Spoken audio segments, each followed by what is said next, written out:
দৌলতখান উপজেলায় আসন্ন ইউনিয়ন পরিষদ নির্বাচনকে সামনে রেখে বইতে শুরু করেছে নির্বাচনী হাওয়া।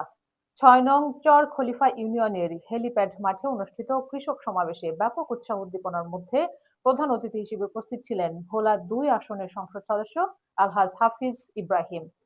তার আগমনকে কেন্দ্র করে চর খলিফা ইউনিয়নের বিভিন্ন শ্রেণী পেশার মানুষের পাশাপাশি আলোচনায় উঠে আসে রুহুল আমিন মিয়ার সুযোগ্য সন্তান তরুণ রাজনৈতিক নেতা জহিরুল ইসলাম জহুরের নাম। রিয়াজুস সালেকিন বাদশার তথ্য ও ছবিতে দেখুন বিস্তারিত।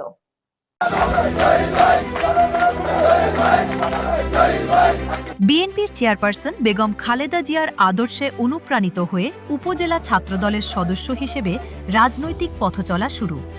পরবর্তীতে তৃণমূল নেতাকর্মীদের সঙ্গে নিবিড় সম্পর্ক গড়ে তুলে আবি আবদুল্লাহ কলেজ ছাত্রদলের সাধারণ সম্পাদক সহ উপজেলা ছাত্রদলের যুগ্ম আহ্বায়ক, সাবেক সাধারণ সম্পাদক ও সভাপতির দায়িত্ব পালন করেন।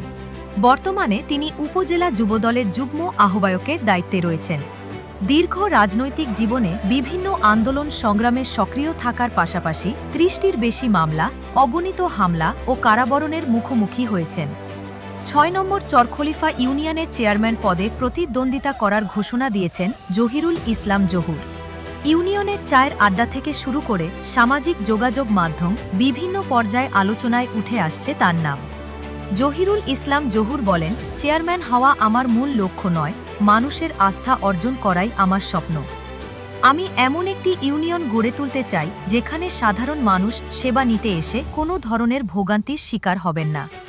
দীর্ঘদিনের প্রচলিত রাজনৈতিক বলয়ের বাইরে গিয়ে পরিবর্তনের প্রত্যাশা করছেন অনেকেই। বিশেষ করে তরুণ ভোটারদের প্রত্যাশা ডিজিটাল সেবা, প্রশাসনিক স্বচ্ছতা এবং দ্রুত নাগরিক সমস্যা সমাধানে নতুন প্রজন্মের নেতৃত্ব গুরুত্বপূর্ণ ভূমিকা রাখবে। সেই বিবেচনায় জহিরুল ইসলাম জহুরকে ঘিরে তরুণদের মধ্যে আগ্রহ তৈরি হয়েছে।